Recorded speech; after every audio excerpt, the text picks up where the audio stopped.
Bonjour à toutes et à tous. Cette vidéo va être faite uniquement pour les gens qui ne savent pas pêcher en surfcasting et non initiés. Donc on va parler préparation d'une journée de pêche, on va parler un petit peu de matériel, un petit peu d'appât et puis voilà, je pense que ce sera déjà bien. Donc comment préparer une journée de pêche? Alors en fin de compte, la première chose à faire évidemment, c'est d'aller faire ses appâts. Donc vertube, harimicole, crabe. Évidemment, il ne faut pas négliger les appâts qu'on n'a pas l'habitude de prendre, des crabes, des crevettes, on peut prendre des coques. Bon, moi je sais que j'ai eu une époque où je pêchais beaucoup à la coque, à Gazzo, sur une des plages près de chez moi. On n'y pêche plus, je vois les gens toujours avec les mêmes appâts, hein. Mais il ne faut pas négliger justement ces appâts qu'on laisse un petit peu du côté, parce que le maquereau également, j'ai eu des belles attaques sur le maquereau, j'ai fait des jolis bars cet hiver avec, également avec les coques, avec des beaux mouchetés au bout. Donc voilà, ne pas négliger les appâts. Donc aller faire ces appâts, ça fait partie de la pêche, hein, c'est pas toujours de pleine joie, mais ça fait partie de la pêche. Donc voilà, prendre une ferrée, pas très lourde, avec un manche en bois, surtout.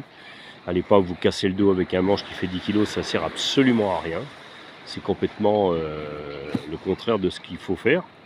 Vous faites vos appâts et puis vous regardez votre petite bible de l'annuaire hein, pour les marées et vous allez chercher des marées qui soient entre 70 et 90. Hein, pour moi, c'est ce qui convient le mieux. Voilà, et puis après, quand vous avez trouvé la marée, vous regardez la météo, bien sûr, avec des vents porteurs, surtout. C'est préférable, mais pas que. Donc les vents de face, hein, c'est-à-dire les vents qui vont venir faire de la vague et apporter le poisson sur le bord, puisque les vents dans le dos, les vents contraires vont généralement faire partir le poisson. Et, ou alors on va pêcher des poissons plats, des poissons, des petits poissons. Mais parfois, parce que j'ai pas la science infuse évidemment, parfois on peut arriver à faire un joli bar, des jolis poissons sur des marées complètement plates. Voilà. Donc une fois que vous avez préparé vos appâts, il vous reste à prendre le matériel. Donc le matériel, vous prenez, quand vous débutez, évidemment, il ne faut pas aller chercher des cannes à 800 balles, hein, c'est pas la peine. D'abord, vous allez vous faire mal au dos, déjà d'une part. Vous allez chez votre professionnel dans le magasin le plus proche. Ils vont vous indiquer ce qu'il faut. Je pense que on va dire à peu près, hein, dans les 150-200 €, on a déjà un produit qui est plutôt pas mal pour débuter. Je pense qu'il ne faut pas être trop en dessous parce qu'après on va avoir des cannes en caoutchouc. Donc ça c'est plutôt pas mal. Ensuite les moulinets, c'est pas le plus important pour moi. Alors il faut un moulinet évidemment quand même avec une grande contenance, un 14 000 ou 10 000. Avec une bobine longue cast pour faire de la distance. Voilà. Donc ça sera sûrement une chose que vous apprendrez en second, parce que la distance, c'est pas ce que vous allez faire le mieux au début. Donc ça sera avec l'expérience et puis les cannes quand vous allez les changer. Mais prévoyez quand même une longue caste pour éventuellement faire un peu de distance avec des fils beaucoup plus fins. C'est-à-dire que si vous n'arrivez pas à lancer très loin, vous baissez en diamètre vos fils et vous tombez en 22-23 centièmes et vous allez gagner les 30 mètres que vous n'aurez pas pu avec du 28 ou du 30. Voilà. Ensuite, les montages. Donc les montages en pile basse. Une empile basse de 4-5 mètres, c'est vraiment un passe-partout. Une empile haute aussi, c'est vraiment des passe-partout. Et puis 2 empiles. Alors moi, 2 empiles, j'ai arrêté parce que en fait, je viens de m'apercevoir que depuis quelques mois, je pêche qu'avec une empile. Et je m'aperçois quand même que je pêche autant de poissons qu'avec 2 empiles. Donc je vois plus la nécessité d'en mettre 2, si ce n'est que de manger le double de verre. Voilà, mais ça vous engage à rien de le faire, hein. Moi, voilà, c'est mon expérience qui a fait que. Voilà. Ensuite, le matériel, les fils, prévoyez quand même des fils assez solides, parce que les fils de moulinet, on a toujours tendance à acheter du pas cher, et franchement, j'en suis revenu, hein.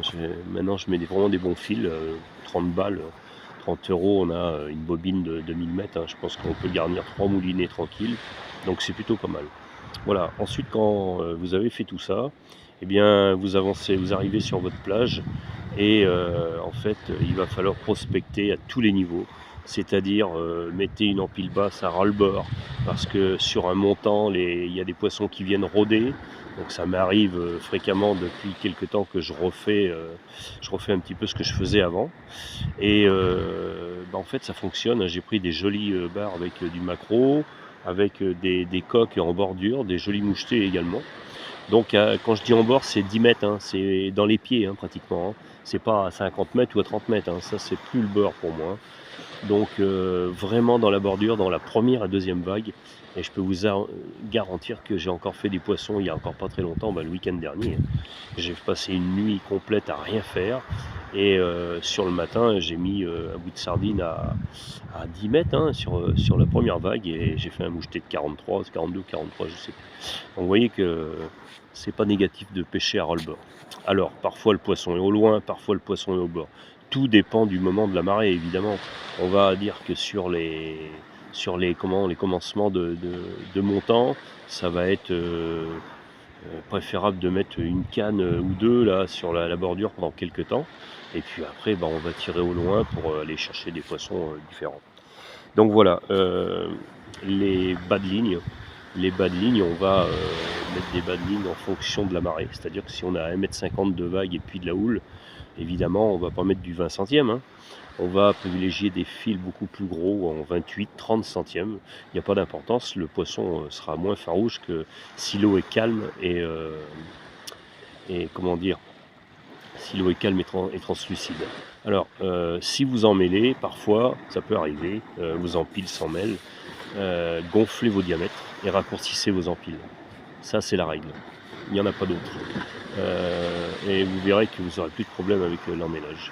Donc voilà, et puis passer une belle journée tranquille à faire du poisson, c'est sympa, mais c'est pas toujours folklorique, hein, faut pas croire.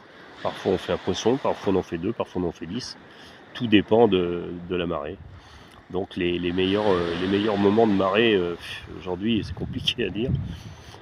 Pour moi, ça reste encore les montants sur certaines plages, et parfois c'est des descendants sur d'autres plages. Donc ça, après, avec l'expérience, avec les gens que vous avez autour de vous, vous allez apprendre. Alors, entourez-vous de gens confirmés, c'est préférable. N'allez pas, même pour le matériel, hein, n'allez pas acheter chez le premier venu là, qui ne connaît pas grand-chose, votre matériel. Choisissez des gens qui font de la compétition, qui en ont fait, qui sont quand même assez affûtés sur cette discipline, et vous allez voir que vous allez apprendre beaucoup plus vite. Le but, c'est quand même d'apprendre assez vite, c'est pas de traînailler comme certains qui sont depuis 20 ans avec des montages avec du 60 centièmes, quoi. Donc ça, c'est voilà. Alors la chance, ça joue aussi, hein, puisque parfois on arrive sur des plages qu'on ne croirait pas. Les temps sont complètement contraires, comme aujourd'hui. Je suis sur une plage, les vents sont complètement contraires. D'ailleurs, j'ai même pas de vent du tout, c'est pour vous dire. Et j'ai tout de même fait une jolie dorade grise. J'en ai loupé une autre, donc c'est pas toujours négatif. Mais il faut être à la pêche aussi pour pêcher du poisson, ça faut pas l'oublier. Voilà, et puis voilà, les fils, le matériel, la journée se compose de, de prospecter aussi les postes où on se trouve. C'est-à-dire qu'on va mettre une canne à 100 mètres, on va mettre une canne à 30 mètres et on va mettre une canne à 10 mètres. Voilà, c'est un petit peu la règle pour prospecter un petit peu à tous les niveaux, pour aller chercher les poissons. Donc également, les empiles vont prospecter aussi à tous les niveaux. C'est-à-dire que vous pouvez mettre une empile d'1,60 m, 1,50 m, avec des gros flotteurs il va s'élever dans la couche d'eau, qui va aller chercher des poissons qui ne sont pas au sol, qui sont au-dessus du sol.